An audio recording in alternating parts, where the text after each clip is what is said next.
শয়তান কেন আমাদেরকে আয়াতুল কুরসি শিখিয়ে দিয়েছে তা জানতে হাদিসটি শুনুন। সাহাবী আবু হুরায়রা রাদিয়াল্লাহু তাআলা আনহু রমজান মাসের এক রাতে জাকাতের খাবার পাহারা দিচ্ছিলেন। সেই সময় শয়তান মানুষ রূপ ধারণ করে কিছু খাবার চুরি করতে আসে।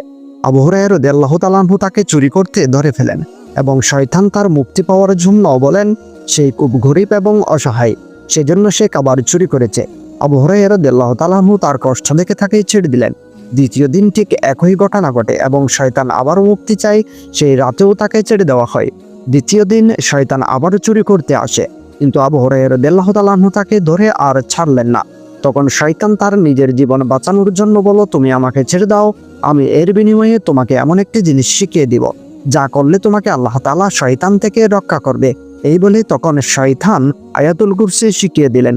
এই ঘটনা সাহাবী আবু হুরায়রা রাদিয়াল্লাহু তাআলা আনহু রাসূল করিম সাল্লাল্লাহু আলাইহি ওয়াসাল্লামের কাছে বর্ণনা করলেন।